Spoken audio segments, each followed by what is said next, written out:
سلام علیکم خانم عزیز. زین سلامت خانم باشید. در این کرسی من نشدگی بود، در جای ما سیل آمدگی بود. همون کوپرکی که ما گذشته درس میرفتیم با اتوبوس، هم کوپرک سیل شوشترگی بود، کوپرک ویران کردگی بود و ما در الکتریچکا درس میرفتیم. بعد در الکتریچکا رفتم و من در دستم استودنتسکی بلیت میخپیدم، کم ترکش میتوفت استودنتسکی بلیت. در دستم قپیده شدگی بودم در بالای زونم. یه اعتراضه بیرون نگاه کرده ایستادم. بعد کاندوکتور اومده از من پول نگرفته گذشته رفت. روبروی ما یک دانشجو از همون کالج مشتگی بود و به من از من پرسید که تو پول نداری؟ گفتم که کانی کاندوکتور ولی نامده که و اومد رفت.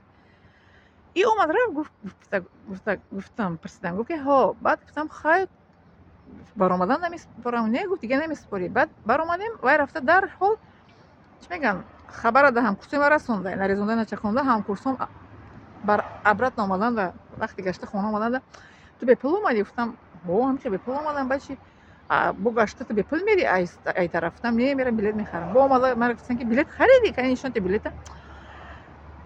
گفتم زنکوله او میگن تو چیکار میکنی؟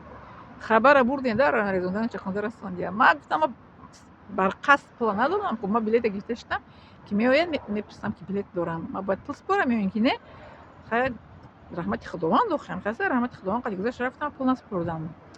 لیکن گفتم با طرفشون گفتم بازار مصالحشون گفتم که با پتن ور رفتم ترول نیست خب قدن دیگه گفتم بینی و کندگی نه گفتم خبر برک خبر بیاره گفتم بیرت پرسیدگی نه گفتم یک برای طرف به پول اومدم یک اونجا اولمو کم شد گفتم کیسهشون پول نرفته گفت استودنت ما در همین اتوبوسو ما چی میرفتیم راهی دور دمیسول از شهر مو شهر دیگر رویم من оч نمیخوندم که میسول оч نیو و تو میرسه скидка دارن در درون شهرشون هم скидка دارن در بیرون هم скидка دارن. من در اتوبوسام دویم وقتی میرفتم скидка 4 سال خونده بودم скидка داشتم. یک بار ای ولادیواستوک اگه شهر خودم میومدم من گفتم скидка برای استودنت برای کی گفت میخرین؟ خودم با گفت که ای شما استودنتین؟ گفتم ها ای قانتون زنندگی جو میخونیم. گفتم در میت کالج ای молодец بگیر من بلیت دو скидка قطعی. بله کسی که روزانه میخونه در روسیه بلیتی چی میگن بلیت قطعی ما скидка داشتیم. آدمای غایبونه ندارن скидка. همه به پول نمیره یک скидка هسته. از سامالی دم скидка نداشتم اگر که پرواز کنم برای که من شهروند روسیه نیستم. یکی در اساس که من ویزیت که دارم اموسینسکی بلیت دارم اونها پسند نکردن دکومنت در جایم بلیت فقط میگه سونیسکی بلیت نشون میدم در اساس اون رو скидка کردم میدادم بلیت. یعنی که می اومدم میرفتم скидка قطعی اتوبوس قطعی. بله آدم باید حق شدانت کنه که ما شهروندی روسیه نیستم ما باید که скидка نکنم.